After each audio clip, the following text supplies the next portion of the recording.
Olá pessoal, bem-vindos a mais uma aula de reatores químicos, parte do curso de Engenharia Química aqui da Unicamp.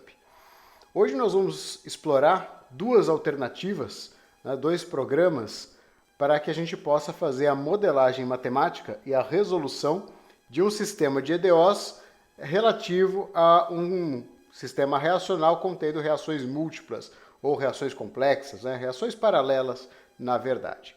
Vamos utilizar para isso o Scilab em seu módulo SciNotes, onde nós podemos escrever o programa para fazer a solução do nosso sistema de EDOs, e vamos utilizar uma planilha, como por exemplo o Microsoft Excel. Tá? Então o Excel ele é uma planilha bastante útil, tem bastante utilidade na engenharia química, porém ele é limitado. O Scilab ele já tem um pacote maior de processos ou de projetos que a gente pode fazer modelando através do Scilab. O nosso tópico de estudo, nossa motivação do estudo hoje, é avaliar esse projeto de um reator piloto em que são processadas reações múltiplas. Este é um exemplo, esse é um exercício que é uma adaptação do exemplo 8.5 do novo livro do Fogler. Então, o que diz esse exemplo ou esse exercício em linhas gerais? Então, nós temos aí um projeto a ser entregue para esse cliente nosso e nós temos que avaliar condições do nosso reator que vão levar a uma maior seletividade do produto C. Tá? O produto C, como está dito aí, ele tem um valor de mercado muito maior do que o produto D. Então, nós vamos provavelmente ter duas reações competitivas em que nós vamos ter que produzir mais C em detrimento de D, sendo essas reações que são um sistema complexo, processado em fase gasosa a 450 graus Celsius. Vamos avaliar o uso de um reator tubular, um reator PFR, escoamento plug flow, para essa nossa operação, para esse nosso projeto. Okay? E para isso, o nosso engenheiro de processos, nossos engenheiros de pesquisa e desenvolvimento, nos propõe o uso de um reator de 300 decímetros cúbicos. Tá? Então ele propôs para nós que nós vamos construir 300 decímetros cúbicos, um reator de 300 decímetros cúbicos, para realizar esse teste. Vamos ver se é necessário mesmo todo esse volume de reator. Ok? Então vamos lá para a nossa continuação do nosso enunciado. Nós temos aí a tabela 1, que vai ser apresentada na próxima slide, e ela vai mostrar para nós todo o conhecimento do sistema reacional. E vamos explicitar, então, o perfil de vazões molares, nós vamos ter que calcular o perfil de vazões molares ao longo do comprimento ou do volume do nosso equipamento, e vamos calcular a seletividade do nosso processo em função, ou ao componente C, que é o nosso produto desejado. E a última pergunta que ele faz para nós aí é o que pode ser feito para melhorar a seletividade ao produto desejado. Então essas são duas questões que nós vamos tentar responder, ou que nós vamos responder com a nossa aula de hoje. Então aqui tem algumas observações para que a gente facilite e encaminhe a resolução do nosso trabalho. Então a primeira delas, ao invés da gente começar já modelando, começar a tentar modelar ou escrever o programa direto no computador, o ideal mesmo é que a gente faça uma primeira modelagem na mão. Então pega o sistema, escreve as suas premissas, descreva as equações diferenciais, detalhadas, passo a passo, e pense numa lógica de programação, numa lógica de resolução. A parte mais difícil de resolver um problema computacional é estabelecer uma lógica de resolução. Uma vez estabelecida uma lógica, uma rotina de resolução, fica simples a proceder para a resolução deste e de outros projetos que possam ser feitos. Então temos aí explicitar as hipóteses para a resolução do problema e, por fim, uma observação bastante importante é que a resolução ela vai ser feita de dois modos. Então nós vamos fazer a programação no Scilab e depois nós vamos fazer uma programação, um cálculo bem rudimentar através da planilha de cálculo. E não vamos trabalhar com funções prontas do Scilab. O Scilab é um software bastante útil e tem uma função muito interessante que é a função ODE. E ela resolve equações diferenciais sem nos informar o método numérico que está sendo usado para resolver a equação diferencial. Nós até podemos pedir ao Scilab que faça a resolução por um método determinado. Porém, se escrevermos apenas ODE, ele vai buscar no banco de dados dele um método numérico para fazer a resolução do sistema de EDOs e não vai nos dizer qual é o sistema de EDOs que está sendo resolvido, tá? Que está sendo utilizado, o método que está sendo utilizado. Então, nesse caso, para essa aula de hoje, nós vamos fazer um método rudimentar, que é o método de Euler. Tá? Então, nós vamos resolver o sistema de EDOs proposto da aula de hoje, tanto por Scilab quanto por planilha de cálculo, através da programação do método de Euler. Ok? Então, aqui temos os dados complementares do nosso problema. Temos, então, aqui o nosso sistema de reações. Então, nós temos um sistema em que nós compartilhamos aí o reagente A. Ele é o componente que é competido, né, pelo qual há competição entre os nossos sistemas de reação. Tá? Então, na primeira reação, nós temos 1 mol de A com 2 mols de B, formando 1 mol de C. E na segunda reação, 2 mols de A mais 3 mols de C, formando 1 mol de D. Tá? Então, nós temos aí um sistema, na verdade, bastante complexo, de uma reação série paralelo. Tá? É uma reação série paralelo porque o reagente A é compartilhado entre as duas reações, então caracterizando uma reação em paralelo, e o produto C, que é o nosso produto desejado, tenham isso em mente, ele é produzido na primeira reação, mas ele é reagente da segunda reação. Então o que nós não queremos de maneira alguma é que essa reação 2 ela se desenvolva, ela dê andamento a ela. Nós não queremos evitar que essa reação aconteça, mas queremos produzir o máximo de C possível. Tá? Então, esse é o nosso gargalo, esse é o nosso objetivo na aula de hoje. Esse é o nosso problema a ser resolvido. Temos as taxas da reação 1 e a taxa da reação 2. Notem que está dado, assim como no Fogler, está dado a taxa da reação 1 em função do consumo do reagente A, e está dada a taxa da reação 2 em função do consumo do produto C. Tá? Vejam bem que essas taxas não são as taxas globais ou as taxas de cada uma das reações. São as taxas de consumo de cada um desses reagentes nesta reação. Então, nós vamos ter esse trabalhinho matemático aí lá pela frente. Foi nos dado também as constantes de taxa. Né? Nós vamos trabalhar no modo isotérmico e, nesse primeiro momento, nessa aula de hoje, sem perda de carga. Então, nós não vamos adicionar o efeito da perda de carga no estudo desta reação na aula de hoje. Okay? Além disso, foi nos dado uma tabela com os dados de entrada, da vazão de entrada no reator tubular. Então, nessa corrente de alimentação do nosso reator tubular, nós já temos uma quantidade de A, de B, de C e de D. Então, nós temos uma vazão, um fluxo molar de alimentação de A de 15 mol por minuto, de B de 10 mol por minuto, C e D de 1 mol por minuto. Então, um pouco de C e de D já é alimentado ao nosso reator. Dessa maneira, nós temos uma vazão volumétrica tal que a corrente total, a concentração total, da corrente de entrada ou de alimentação do nosso reator tubular, ela tem 1 mol por decímetro cúbico de concentração. Tá? Então, essa é a concentração total. Tá? Não é a concentração do componente A, ou de B, ou de C, ou de D. É a concentração molar total da corrente de alimentação do nosso sistema. Tudo bem, pessoal? Então, vamos estabelecer alguns passos antes da gente começar e proceder a nossa resolução. Então, para que a gente faça a resolução deste nosso problema, desse sistema de reações complexas, ou de sistema reacional complexo, na verdade, então nós temos aqui alguns passos que eu estabeleci que ajudam a gente a encaminhar o nosso pensamento. O primeiro deles é realizar a modelagem matemática do problema. esse é o primeiro momento, o primeiro passo em que a gente vai pegar aquelas equações de taxa, vamos ajustar essas equações de taxa com os dados cinéticos que nós temos, com os parâmetros cinéticos que nós temos e com o balanço de massa do nosso reator PFR.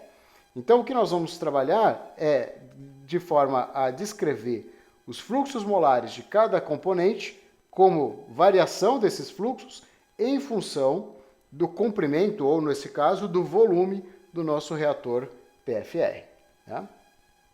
Além disso, após isso, nós vamos obter expressões de taxa de reação para cada componente do sistema, e aí nós vamos tomar muita atenção com relação ao coeficiente estequiométrico, tá? Aquilo que eu chamei a atenção para vocês, está dado lá em termos de consumo de cada um dos nossos reagentes. Vamos também exprimir os cálculos de concentração de cada componente, vocês vão ver que nós vamos precisar verificar isso daí. E vamos definir a seletividade AC como uma função dos fluxos molares. Tá? Então nós vamos trabalhar a seletividade AC como o fluxo molar de C em relação ao fluxo molar de D. Quanto de C eu produzo a cada mol de D que eu estou produzindo, ou a cada fluxo molar, ou a cada vazão molar de D que eu estou produzindo. Então essa é a nossa primeira parte do nosso problema. Feito isso, e toda essa parte 1 nós estamos fazendo na mão, vamos ao SciNotes. Vamos abrir o SciNotes, onde nós vamos fazer a programação que vai calcular esses perfis de fluxo molar e de seletividade. Então é lá no SciNotes que nós vamos fazer a programação das EDOs, vamos declarar as constantes, inicializar vetores, calcular os vetores usando o método de Euler como método de integração e vamos botar os resultados. Vamos pedir para o SciNotes, para o Scilab, já nos dar o gráfico dos resultados de fluxo molar por volume do reator e seletividade AC por volume do reator, certo? E o último passo, como eu disse para vocês, nós vamos fazer duas soluções diferentes. Nós vamos aproveitar a modelagem matemática que nós já havíamos feito e vamos usar esse sistema de EDOs que já estará pronto para nós para fazer uma modelagem na planilha. Tá? Então vamos usar a planilha de cálculo para resolver esse sistema de EDOs, usando também o método de Euler como método de integração. Tudo bem? Então vamos à resolução e à modelagem matemática. Bom, então vamos começar então a modelagem matemática do nosso sistema. Então eu repeti aqui as equações, a equação estequiométrica e as equações de taxa que nos foram dadas, para que a gente possa ter elas mais próximas de nós quando formos fazer a modelagem matemática. Então vamos começar fazendo a taxa global de cada uma das reações, já que nos foi dada pelo problema a taxa de consumo de A e de C em cada uma dessas reações. Okay? Então vamos lá. A taxa da reação 1, a taxa global da reação 1, vai ser a taxa de consumo de A nessa reação dividido pelo seu coeficiente estequiométrico. A é consumido nessa primeira reação com o coeficiente estequiométrico 1. Então, o coeficiente estequiométrico, por convenção de um reagente é negativo, menos 1, e, portanto, a taxa da reação, a taxa global da reação 1, ou R1, é K1CaCb ao quadrado. Uma reação de terceira ordem, global. Para a reação 2, nos foi dado a taxa de consumo do reagente C nessa reação 2. Nesse caso, o coeficiente estequiométrico do reagente C é menos 3, ou seja, ele consome 3 mols de C.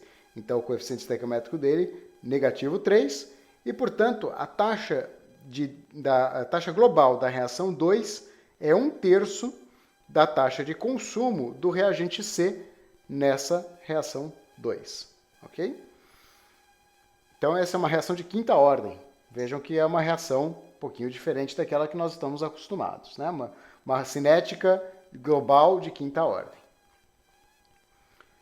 Aliado a isso, vamos trabalhar com o balanço de massa do nosso reator PFR, tá? Que está descrito aqui em relação ao componente, a cada um dos nossos componentes, como nós vamos fazer a partir de agora. Então, a variação do fluxo molar do componente I em relação ao volume do reator me dá a taxa desse componente I ao longo do meu reator PFR. Com isso, eu vou descrever então o balanço de massa de cada componente do sistema. Para o componente A, então a variação do fluxo molar de A em relação ao volume do meu reator é a taxa de A. Como A é reagente nas duas reações, tanto na 1 quanto na 2, as suas equações de taxa são negativas. São taxas de consumo desse nosso reagente A. Então está lá menos K1CaCb ao quadrado, e a taxa de consumo de A na reação 2 leva em consideração o seu coeficiente estequiométrico.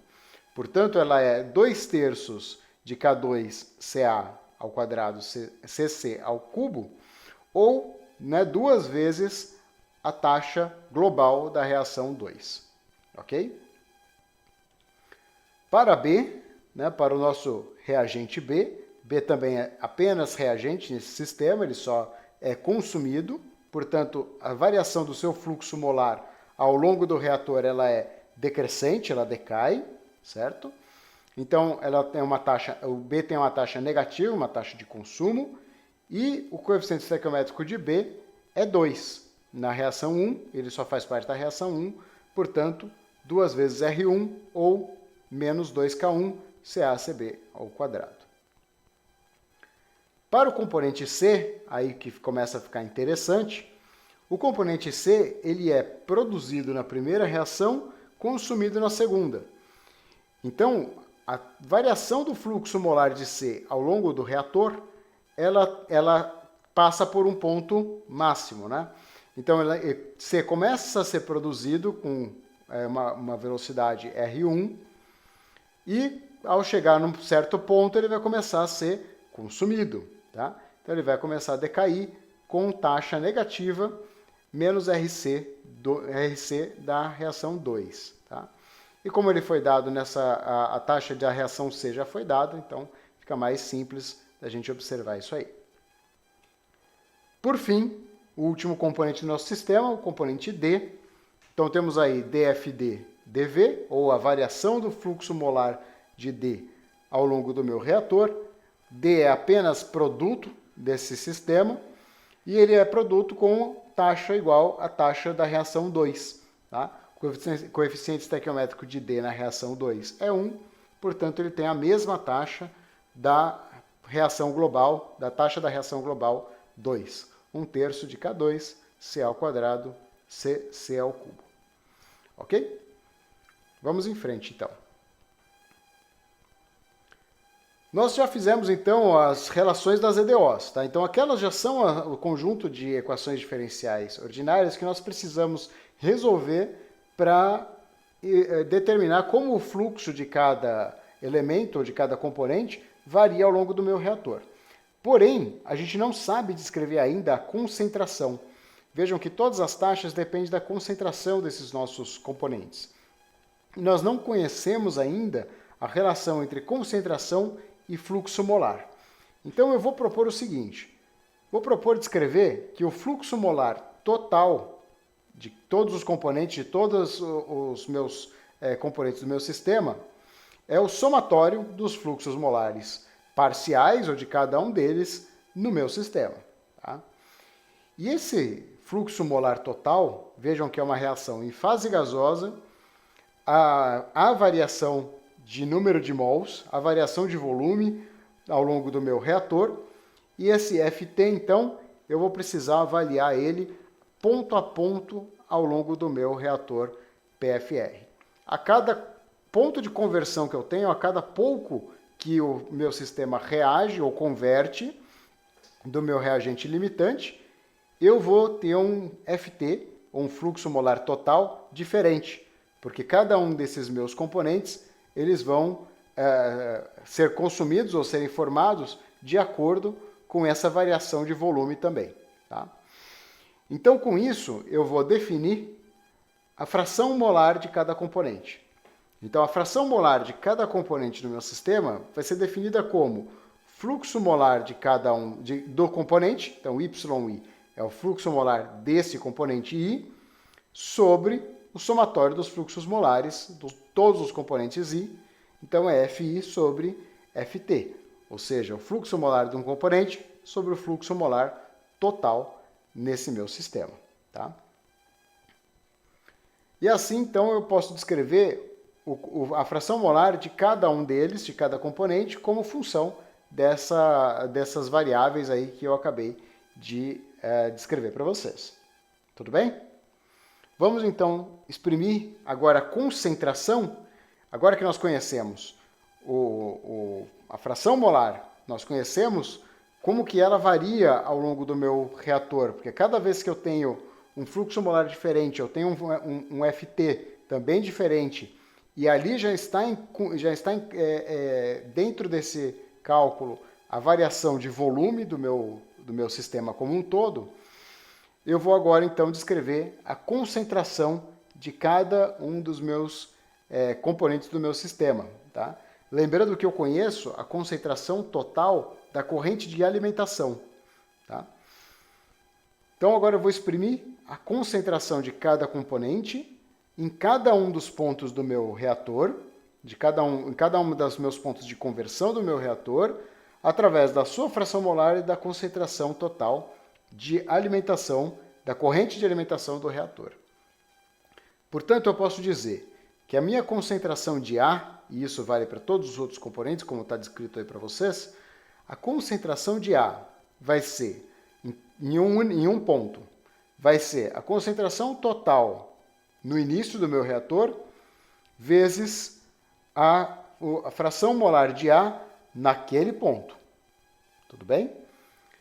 Então, eu posso dizer, por assim dizer, eu posso escrever que a concentração de A, de B, de C ou de D vai ser referente sempre à concentração da corrente de alimentação do meu sistema. Tá? E isso ponderado pela fração molar de cada um desses componentes ao longo do meu reator.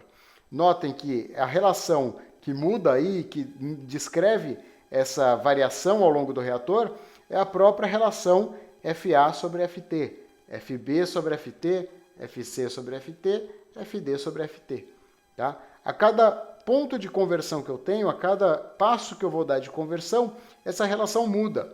Então, por isso, a concentração de A ela sempre vai decair ao longo do meu reator, porque o fluxo molar de A sempre vai diminuir. A é consumido. A concentração de B sempre vai diminuir ao longo do meu reator pelo mesmo motivo. Por outro lado, a concentração de D sempre vai aumentar ao longo do meu reator, porque D é sempre produzido. Então, FD é sempre positivo. E nesse caso aí, aliás, todos os fluxos molares são todos positivos. A variação dele é que é positiva, em relação aos outros que a variação vai ser negativa. E C vai passar por um ponto de máximo. Vejam que C vai ser produzido na primeira, consumido na segunda. Portanto, vai chegar um ponto ali em que a derivada dFC-dV será zero. Então, vai ser um ponto de inflexão. Ok? Então, é esses pontos que nós vamos observar, traçando e fazendo a modelagem e agora fazendo todo o cálculo para ponto a ponto, né, os fluxos ponto a ponto ao longo do meu sistema de reação e ao longo do meu reator. Okay? Então, aqui está o resumo do que nós fizemos até agora. Sistema de EDOs, como colocado aí para nós. Então, todos aqueles sistemas de EDOs, aquelas EDOs que nós fizemos, agora estão unidas aí no meu sistema. E vejam que eu preciso resolver DFA-DV, por exemplo, é função de CA. Como que CA está relacionado com fluxo molar de A? Está relacionado através da relação concentração por fluxo que nós acabamos de estabelecer. Tá? Então, esses dois conjuntos de reações, ou de equações, perdão, são aquelas equações que nós precisamos agora de um método numérico, de uma lógica numérica, de uma lógica de resolução, para poder fazer, então, a proposta de solução. Tá? Posso trabalhar com um método, por exemplo, Runge-Kutta, quarta ordem. Posso trabalhar com o método de Euler. Tá? Como o nosso objetivo hoje é fazer a programação do método numérico para estimar então essa resposta, e nós vamos fazer essa programação, eu vou usar um método mais simples, de parâmetros mais simples, que é o método de Euler. Relembrando um pouquinho sobre o método de Euler, ele é um método básico, é um dos mais básicos, um dos mais simples para a solução de EDOs. Tá? Mas esse método de Euler, ele pressupõe que nós conheçamos o valor inicial. Tá? Então nós precisamos conhecer o valor inicial para que a gente possa iniciar e calcular, trabalhar pelo método de Euler, a solução pelo método de Euler. Tá? Então aqui está o enunciado do método de Euler. Seja a EDO y' de t igual a um ft de f de t de v e y de t, então é uma função que compõe t, depende de t e de um y de t, em que o y de t0 é igual a y0, ou seja, o valor inicial é conhecido, eu vou escolher um passo, um valor para o passo, tal que, então, o meu tn, ou seja, o t calculado no ponto n, será t no ponto 0, que eu também devo conhecer, mais n, que é o número desse passo onde eu estou, vezes o valor do passo. Ok? Assim sendo tudo isso válido, o valor de y, que satisfaz então a nossa EDO, pode ser descrito como y de n mais 1. Então, vamos pensar que nós estamos em n igual a 0, o y1 é y0 mais o passo que eu escolhi, vezes a derivada no ponto anterior, tá? no ponto 0. Tá? Então, y1 é igual a y0 mais h, f no ponto 0. Tá? Então, esse daí é o método de Euler para a solução de EDOs. Vamos trazer para o nosso sistema aqui. Vamos aplicar para o nosso sistema para ficar mais simples de vocês enxergarem o que eu estou querendo dizer. No nosso sistema, a nossa EDO é dFi dV. Tá? Então, relacionando com o enunciado do método de Euler que eu coloquei em cima, então no meu y' de t é dFi dV. Isso faz com que y de t seja fluxo molar do componente I, que é o que eu quero calcular, que é o que eu quero obter. E o meu T, que pelo enunciado do método de Euler, no meu caso, no meu sistema, no nosso sistema, é o volume do meu reator. Ok? Com isso, eu vou calcular, eu vou incrementar o meu T, né, que é o valor do incremento ali que eu vou ter que ir dando para cada vez que eu faço o cálculo iterativo para a solução da EDO, eu vou dizer que Vn vai ser V0 mais N vezes H. Ou seja, o volume no ponto N vai ser o volume inicial mais número do ponto vezes o valor do passo que eu escolhi. Tá? E por fim, assim como eu disse ali, os valores de Y que satisfazem a EDO, então os valores de fluxo molar que satisfazem então essa EDO vão ser calculados de maneira semelhante à solução que está ali em cima. Então, o fluxo molar de I, vamos supor no ponto 1, no ponto N igual a 1, vai ser então o fluxo molar no ponto, no fluxo molar de I no ponto 1 será o fluxo molar de I no ponto 0, agora sim, então N igual a 0, mais H dFi dV no ponto 0. Passo e somo, então, para o próximo ponto. No ponto 1, no ponto N igual a 1, eu vou ter o fluxo molar do ponto 2, é o fluxo molar no ponto 1, mais H dFi dV no ponto 1. E por assim vai. Tá? O que eu preciso conhecer para poder solucionar meu sistema por Euler? Eu preciso conhecer o valor inicial Fi de V0, que é o F0. Tá? Preciso conhecer, então, os fluxos molares de todos os meus componentes no início do meu reator. Lembre-se, então, que V é o volume, V0 é o volume aonde eu inicio o meu reator, ou seja, 0. E que V0 é 0. Tá? Então é isso que eu acabei de dizer para vocês. Eu preciso conhecer esse início, ou esse problema de valor inicial, né? Eu preciso conhecer esse valor inicial para poder propor a minha solução através do método de Euler. Tudo bem? Resumindo o que nós vamos fazer agora, e agora a parte mais difícil de todas, é mais difícil que programar, hein? A parte mais difícil de todas é montar a rotina ou a lógica de resolução do nosso problema. Porque a lógica ela é inerente ou ela permeia pelas linguagens matemáticas. Então você pode usar uma linguagem Scilab, você pode usar uma linguagem Octave, que a lógica de programação, a lógica de resolução é a mesma, tá? Então vamos lá para a nossa rotina de resolução. Eu disse para vocês, eu preciso conhecer os valores iniciais. Então, estão lá os dois valores que eu preciso conhecer. Eu preciso conhecer todos os FI zeros e preciso conhecer V0 igual a zero. Então, nesse ponto, meu reator começa. Na primeira iteração, eu vou usar essas condições iniciais para calcular as minhas frações molares. Tá? Então, eu vou calcular YA, YB, YC, YD, como daquele jeito que a gente viu. Então, o YA, por exemplo, é FA0 sobre FT0. Nós estamos na condição inicial.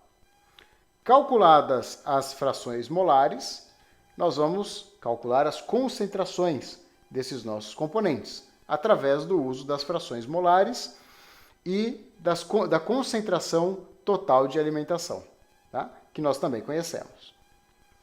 Calculadas as concentrações, nós vamos calcular, então, as taxas de reação. Tá? Então, como nós vimos, a taxa de reação depende da concentração dos nossos reagentes e produtos, e para calcular, então, essas taxas, eu preciso antes calcular a concentração deles. Feito isso, chegamos até aí, agora vamos calcular as nossas equações diferenciais dFi e dV. Tá? Então, nós calculamos RA, RB, RC e RD.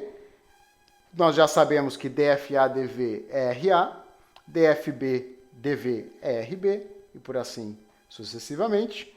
Calculamos, então, dFi, dV. E agora nós vamos aplicar o método de Euler. Até então, nós não fizemos nada no método de Euler, tá? Então, agora começa o método de Euler. Vamos calcular a primeira iteração. Estamos passando na primeira iteração, n igual a zero. Primeira iteração. FI1 é o FI0 mais H vezes dFi dV no ponto zero. Por isso que eu preciso conhecer a condição inicial, preciso conhecer o ponto zero. Tá? Então aí eu já saí do ponto zero, agora eu estou no ponto 1. Tá? Vejam que eu já passei uma iteração. Passei para mais um ponto de iteração. Aí eu vou trabalhar com o critério de parada, que para esse nosso problema, o critério de parada é o volume do reator. Porque nós vamos propor nesse problema que o volume do reator seja de 300 decímetros cúbicos, tá? Como o nosso engenheiro de P&D propôs para nós. Então esse é o nosso critério de parada. A cada vez que a gente calcular o fluxo molar ali no nosso reator, nós vamos iterar V, vamos calcular V e vamos fazer o critério de parada. O volume nesse ponto N é VF? Sim ou não? Se for não, eu vou atualizar o meu V, né? Então, o meu V agora ele vai receber o V0 mais N mais 1 vezes H. Então, ele recebeu um passo, tá? Ele recebeu o valor do passo. E eu vou subir a iteração, começar a iteração de novo. Com esse novo valor de V, com essas novas variáveis, eu recalculo Y, recalculo C, recalculo taxa, recalculo as EDOs. Calculo novamente FI e faço o teste. Vn é igual a Vf?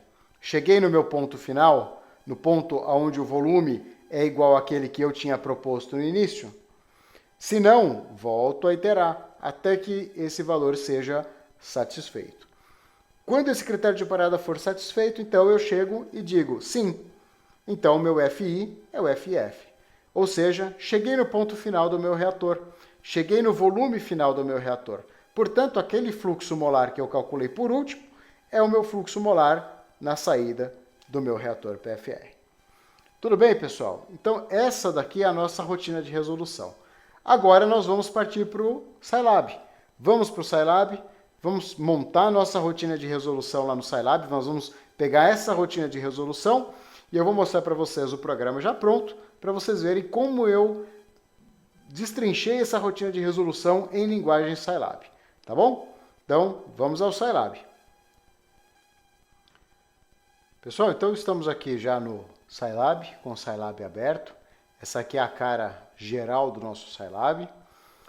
Para fazer essa nossa rotina de programação, eu vou utilizar o SciNotes, tá? Que é o ambiente de programação do Scilab. Então, eu vou aqui no meu prompt de comando, posso escrever aqui SciNotes, ou ainda venho aqui e clico, abro o programa aqui ó, de editor de texto SciNotes. Já que eu escrevi, vou escrever aqui e vou abrir. Aqui ele vai perguntar se eu quero reabrir a minha última sessão, eu já vou dar OK, que é onde está o meu programa que nós vamos trabalhar hoje. Tá? Então aqui, essa minha sessão que descreve então, aqui a função que vai resolver o problema de equações diferenciais que nós nos propomos a escrever. E vamos utilizar o método de Euler e aí um passo pequeno, né, como ele está dizendo aí para nós. Tá? Quais são as variáveis de entrada, quais são as variáveis de saída e quais são os vetores que eu vou utilizar. Tá? Então aqui eu gosto sempre de escrever dessa maneira.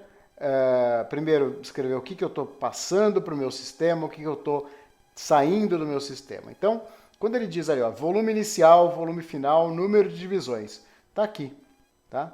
Então vocês podem ver que aqui eu estou declarando volume inicial, V0, volume final, VF, e N, que é o número de divisões que eu gostaria que ele fizesse o cálculo. Tá? Vou declarar a minha função e vou passar os valores, e vou pegar aqui são os valores de saída. Então, se aqui eu tenho os valores de entrada, o nome da função, que é reator PFR-BM, e aqui eu tenho, então, as funções, ou os valores, né, os vetores, na verdade, de saída. Vetor de volume, volvec, vetor FA, FB, FC, FD e F total. Tá? Então, são os vetores que descrevem os fluxos molares de todos os meus componentes, de cada um e de todos eles, e o vetor de seletividade, o SVEC, que está colocado aqui. Tá? Em seguida, aqui é interessante que a gente coloque os parâmetros ou a declaração de constantes. Tá? Então aqui eu estou declarando as constantes do meu problema. Então meu K1, meu K2, que são as constantes de taxa de reação, estão declarados ali. E os meus pontos iniciais. Então meu FA0, meu FB0, meu FC0, meu FD0 e a minha concentração de entrada da corrente de entrada no meu reator. Tá? Então, todas essas constantes estão declaradas ali. E ali eu estou inicializando o passo do meu sistema. Tá? Então, esse H é o passo da metodologia de Euler que eu estou inicializando ali, colocando como 0, inicial 0. Tá? É sempre bom quando a gente vai fazer esse tipo de resolução, inicializar vetores e variáveis que são importantes. Tá? Porque de um programa para o outro, às vezes o Scilab guarda resquícios aí de valores e pode atrapalhar o cálculo quando a gente passa de um programa para o outro, de uma programação para outra. Tá? Então é sempre bom a gente declarar o início. Então o nosso vetor H, o nosso valor H, o nosso passo inicia em 0. Então o valor dele é 0. E depois a gente vai calcular esse passo de integração, como está dito ali embaixo. Além disso, temos ali uma seção de inicialização de vetores. Então ali eu já tenho um for, que vai desde o número 1 até n mais 1. Então, o tamanho dos meus vetores, ele já diz para mim qual é o tamanho dos meus vetores e inicializa todos os meus vetores. Tá? Então, cada vetor de incremento e cada vetor de resposta. Então, cada dv dfa e cada vetor resposta, que é o volume, e os fluxos molares estão inicializados, todos com valor 0. Tá? Então, assim, a gente evita que haja resquícios de outras programações aí nos nossos vetores, tudo bem? Então essa aqui é a seção de inicialização de vetores. Passando em seguida aqui para o cálculo do passo de integração. Então, como eu passei para eles o número de divisões que eu quero, ele vai pegar, eu defini que o passo de integração pelo método de Euler será volume final do meu reator, ou aqueles 300 decímetros cúbicos, volume inicial, que para mim vai ser 0, dividido pelo número de divisões que eu quero que ele faça, tá? Então ele vai pegar aquele valor 300 decímetros cúbicos e vai dividir por um número que vai me dar quantas divisões, quantos incrementos ele vai ter que fazer. Esse N é justamente aquele N incrementos que nós temos lá na metodologia de Euler, tá? Muito bem. Condições iniciais do nosso problema. Então aqui eu já estou dizendo o primeiro valor do meu vetor FA, FB, FC e FD são os valores iniciais de fluxo molar na alimentação. E o primeiro valor, e o cálculo de FT, né, o F total, é o somatório desses valores. Tá? Então, condições iniciais. E em seguida aqui eu vou programar o método de Euler. Tá? Então, toda essa parte agora aqui, desde esse for até este end, é o método de Euler sendo programado e sendo calculado aí de acordo com a cinética da nossa reação, tá? Então vamos lá. Primeiro, o nosso for, então, vai variar desde i igual a 2 até n mais 1. Tá? Então nós vamos trabalhar sempre, nós nunca trabalhamos com o parâmetro 0, tá? o i igual a 0. Nós sempre trabalhamos com de 1 para frente. Tá? Então vamos calcular de i igual a 2 até n mais 1. Que é o número de incrementos que eu vou fazer. O cálculo do vetor de volume, então o volvec, né, ou aquele incremento de volume. Lembram-se que eu disse para vocês, o volume recebe o volume anterior mais um passo H. O cálculo das concentrações, então aqui está explícito a concentração de A, de B, de C e de D em função da concentração total da alimentação vezes as suas frações molares, tá? Então vejam ali, FA sobre FT, FB sobre FT, tá? Todo em forma de vetores, todos em forma de vetoriais. Temos ali um opcional que eu estou omitindo, tá? Para não estar ativo, então tá barra porque não está ativo, é só um comentário que eu poderia colocar para imprimir ou para mostrar na tela as concentrações, mas deixa em off. E passando ali, temos o cálculo das equações diferenciais ou das derivadas para cada um desses nossos componentes do sistema. Então, temos o vetor DFA, que recebe o cálculo da taxa de reação. Né? Então, o vetor DFA recebe a taxa do componente A. O vetor DFB recebe a taxa do componente B. O vetor DFC, a taxa do componente C, e o vetor DFD, a taxa do componente D. Tá? Então, como nós tínhamos já descrito lá na modelagem matemática. Por fim, então, temos o cálculo dos próximos valores. Então, aí o método de Euler realmente implementado, que é o incremento de valores. Tá? Então, o próximo FA, então o valor de FA recebe FA anterior mais passo vezes a derivada. A mesma coisa para B, C e D, cada um desses são um vetor. Tá?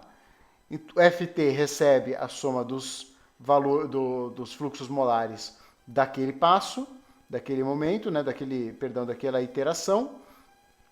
E ali eu tenho o cálculo do meu vetor seletividade, que nós não colocamos na modelagem matemática, mas que nós definimos como sendo o fluxo molar de C em relação a D em cada momento, em cada vetor, em cada iteração do meu reator. Tá? A cada vez que eu itero essa minha passagem no meu reator, a cada incremento. Tudo bem? E aqui finalizo o método de Euler. Tá? Então o método de Euler mesmo está aqui. Ok? Então fechou aqui, vamos fazer uma primeira passagem. Então se eu tenho I igual a 2, meu volvec, meu vetor volume recebe 2, é igual ao o vetor volume 2 menos 1, ou seja, 1, mais passo.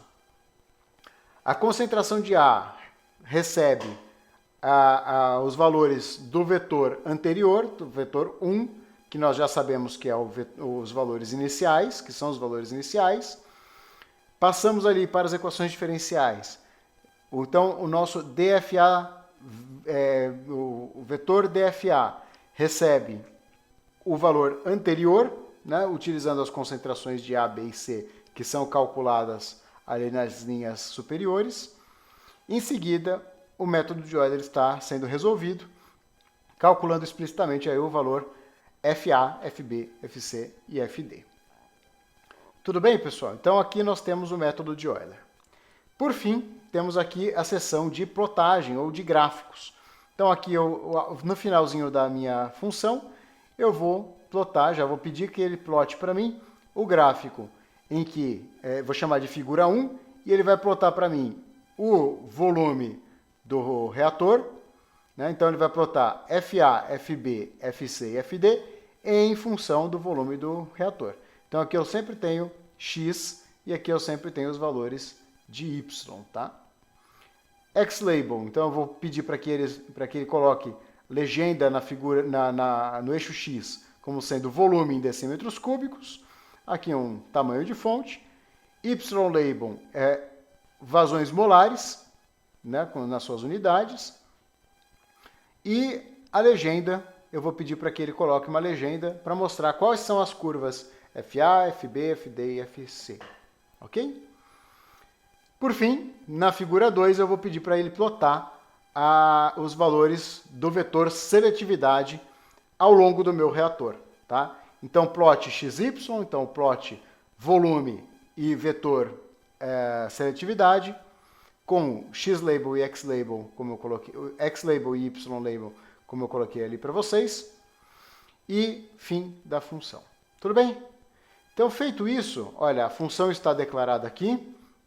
Eu vou agora, então, colocar essa função para rodar. E aí nós já vamos obter o nosso problema, tá? Os nossos resultados. Então, feito a primeira programação, nós temos que vir aqui, olha, compilar ou salvar e executar. Salvou e executou. Então, nosso programa já foi jogado lá para a área do Scilab. Então, pessoal, aqui eu já pedi para que ele executasse. Então, o nosso programa está pronto para executar. Ele salvou o programa que nós digitamos e ele está prontinho, então, para que a gente rode o programa e dê os resultados para nós. Então, nesse caso aqui, o que eu vou precisar passar para ele? Volume inicial, final e número de divisões. Vamos começar, então, pelo volume inicial, V0. Eu quero que ele comece com o valor 0, ponto e vírgula para que ele não repita o valor. VF igual a 300, que é o valor final do meu reator, o tamanho final do meu reator. E número de divisões, ou número de iterações que ele vai fazer. Não confundir com o tamanho do passo, hein? Esse é o número de iterações que ele vai fazer. Eu vou colocar 100 iterações. Quanto mais iterações, mais preciso fica o resultado. Porém, mais trabalho computacional se exige para que o sistema convirja, tá? Então agora eu vou chamar o meu programa. O meu programa se chama reator PFR-BM. E eu preciso passar para ele o valor de V0, VF e N. Tá?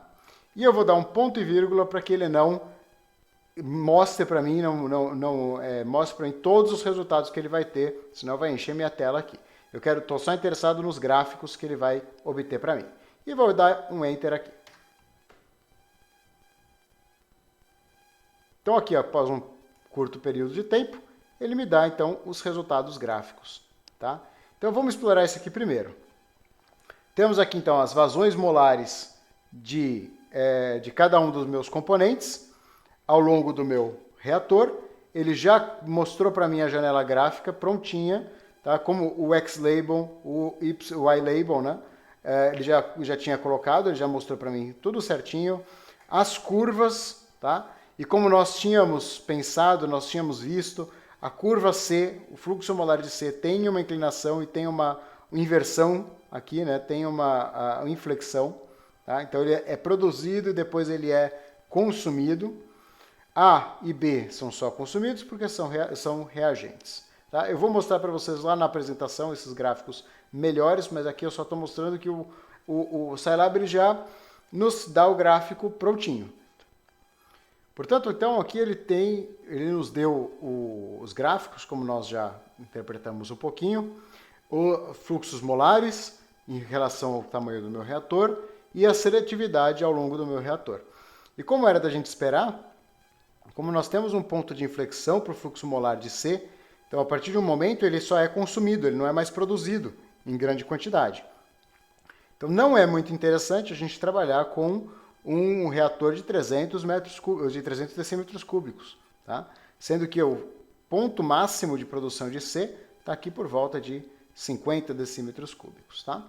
E aqui nós podemos ver que ponto é esse e qual é a seletividade de C em relação a D. Nesse ponto máximo, aqui aonde C é mais produzido, a seletividade está em torno de 4. Tá? Sendo que ao longo do reator ela vai caindo, porque eu vou decompondo C e formando D diretamente através da decomposição de C. Tudo bem? Vamos de volta à nossa apresentação e eu vou mostrar para vocês esses gráficos mais claramente. De volta aqui à nossa apresentação, então aqui eu tenho todo o programa, novamente, a função que eu programei com vocês. Então está toda a programação aqui da função, para que vocês possam seguir e testar e montar de vocês, com a linguagem de vocês depois, mas essa aqui fica de amostra. Tá? Então todas as 3 partes aqui, eu tive que fazer em 3 partes para que ela ficasse mais visível para vocês, né? Para que ficasse mais fácil de enxergar. Tudo bem? Então aqui está o resultado do fluxo molar, aquele mesmo gráfico do Scilab, eu exportei ele e coloquei aqui na apresentação para que a gente possa enxergar ele melhor, né? Então podemos agora ver ele com maior detalhamento, ok? Então aqui nós vemos que no início do meu reator C é produzido rapidamente, então a taxa 1 é muito alta, a taxa 2 é bem mais baixa, né? Nós podemos observar que a taxa 2 é baixa pela formação de D, né? Então a taxa 1 é bem alta, porque a concentração de A e B são altas, né? A partir do momento que a concentração de C fica alta, ou seja, o máximo de fluxo molar de C, o que acontece? A reação 2 começa a tomar conta. Ela começa a funcionar. E C, então, vai ser consumido, tá? Está sendo consumido aqui. D vai sendo produzido porque C vai sendo consumido, de forma que os 300 decímetros cúbicos propostos de reator são muito grandes. Né? Se eu quero maximizar a produção de C, eu vou parar ali com 50 decímetros cúbicos. Eu não vou muito longe nesse meu projeto, nesse meu processo, porque com 300 decímetros cúbicos eu vou estar dando reator suficiente para a reação 2 tomar conta. Por fim, aqui eu tenho a seletividade a C. Tá? Então aqui a plotagem do fluxo molar de C sobre o fluxo molar de D ao longo do meu reator, então também são os vetores, e eu tenho então a comprovação de que ali por volta de 40 decímetros cúbicos, né? Então, a escala aqui está um pouquinho mais fácil da gente enxergar o valor correto, né? O valor final correto. Então, por volta aí de 40 decímetros cúbicos é um ponto onde eu tenho a maior seletividade a C. Tá? Trabalhar com tamanho maior de reator, eu só estou decompondo C. Então, talvez não seja muito interessante trabalhar muito acima desse ponto aí de 40, 50 decímetros cúbicos. Tudo bem? Só para mostrar para vocês, rapidamente, o que nós fizemos no Scilab, nós podemos fazer uma planilha. Tá? A mesma resolução que nós usamos, e aqui o passo também é o mesmo, tá? Então é 300 dividido por 100, 300 decímetros cúbicos dividido por 100 iterações, então são 3 decímetros cúbicos de passo. Então aqui eu calculei volume do meu reator, e aqui está a iteração. Então olha, vejam, V V0 mais passo, V anterior mais passo. Então aqui está a iteração no volume do meu reator. Frações molares, as iniciais, que são aquelas que nós conhecemos. Concentrações, calculadas a partir das frações molares. Taxas de consumo ou de formação dos meus produtos e reagentes, calculado através das concentrações. E os fluxos molares. Tá? Então aqui está a solução do meu sistema de EDO. Tá? Então, em cada vez que eu faço uma iteração, o fluxo molar de A cai, fluxo molar de B cai, fluxo molar de C passa por um ponto de máximo e cai, fluxo molar de D sempre aumenta. E o fluxo molar total também varia, como nós tínhamos proposto no início, como o sistema é em fase gasosa e há variação de número de mols, o fluxo molar não se conserva, o número de mols não se conserva, há uma variação aí, no caso, uma diminuição, uma contração, uma diminuição de número de mols. Tudo bem? Então aqui eu não vou mostrar a programação na planilha, porque na verdade nem programação não tem, simplesmente fui colocando célula a célula e pedindo para que ele fosse fazendo os cálculos de acordo com aquela mesma rotina de cálculo que nós já tínhamos, a rotina de resolução que nós tínhamos estabelecido. E os resultados são muito semelhantes, né? Então, o sistema aqui mostra para nós, né, os gráficos mostram para nós o mesmo comportamento, absolutamente o mesmo comportamento. Então, mostrando que a solução, tanto por Scilab quanto por planilha de cálculo, são bastante robustas, são bastante próximas entre elas. Tá? Seletividade também, está mostrado aqui para vocês, o cálculo dessa nossa solução de EDOs. Tudo bem, pessoal? Então, esse daqui foi a nossa aula de solução de equações diferenciais através do Scilab e de uma planilha de cálculo, uma planilha simples de cálculo, como um Excel, por exemplo, já é o suficiente para isso. Para esse caso, foi possível fazer um método de Euler no Excel. Porém, nós vamos ver casos mais para frente, principalmente quando a gente for trabalhar o balanço de energia ou reatores adiabáticos, em que a taxa varia muito rapidamente.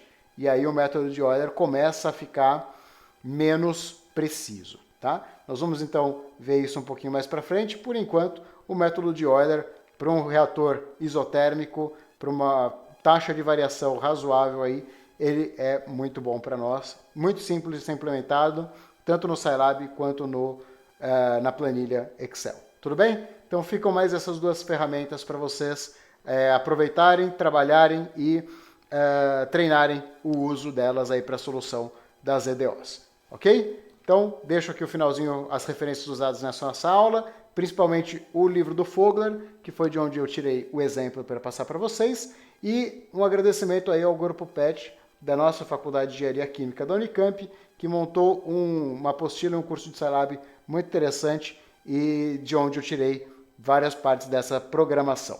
Ok? Muito obrigado e até a próxima.